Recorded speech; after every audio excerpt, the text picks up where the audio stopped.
The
moment of confrontation. Hong Kong police lobbed tear gas into the umbrella-wielding crowd. The last stand from protesters who spent the day storming the Legislative Council. Riot police herding crowds through the streets, finally moving in to quash the demonstration. After hours where the protesters seemed in control. Earlier, these astonishing scenes inside the Hong Kong Legislative Council chamber. Protesters seizing the very room where lawmakers usually sit. Their message: release the righteous, hold police responsible, take back universal suffrage. They left a path of destruction, sprayed slogans on the walls, and defaced the city's coat of arms. This was the moment when they smashed through the glass of the council building after hours of using trolleys, barricades and metal poles, shielded by umbrellas, the infamous symbol of resistance to Chinese domination. Just over my shoulder here, you can probably hear what sounds like a battering ram. It is a battering ram of sorts. It is one of those barricades you just saw being used to try to batter into this government building. Once through the first layer of the building, protesters tore down metal fencing.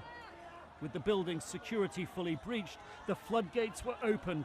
The protesters looked well prepared, with gloves, masks and helmets. But one told CNN, "We don't have a plan, we just want to say something." July 1st is often a day for protest in Hong Kong, marking the anniversary of its handover to China in 1997. While official celebrations were held, complete with the Chinese national anthem, protesters raised their own black flag of rebellion outside the government building. The embattled Hong Kong chief executive responded during the ceremony, promising to change her style of governance. I will learn the lesson and ensure that the government's future work will be closer and more responsive to the aspirations, sentiments, and opinions of the community. But so far, that hasn't quelled calls for her resignation. While the breakaway group was violently smashing into the government headquarters, another much larger and more peaceful march through the city. These latest demonstrations come after weeks of unrest, triggered by a proposed new bill that would allow extradition to China.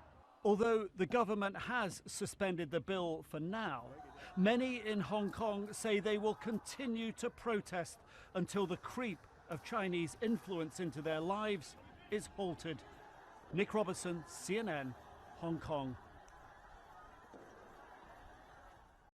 All right, severe weather potential once again across the Midwest and into portions of the northern plains. We will have pop-up thunderstorms across the southeast, and then it's just plain old hot. Well, not plain old hot. It's actually above that, right? We're talking temperatures into the 100s as far as the heat index. Let's get to the severe weather first. Again, northern plains and portions of Montana as well. Buildings looking at a level 2 of 5. This is primarily for damaging wind potential, large hail, and even some isolated tornadoes. And you can follow the severe weather potential on that boundary right through the Great Lakes and Ohio Valley as well, as we get through later this afternoon. This is the way it's going to feel Tuesday afternoon, the heating of the day, and you factor in the humidity, and we're looking at triple digits. So Charlotte, going to feel like 100, 105 in Charleston. You get the idea.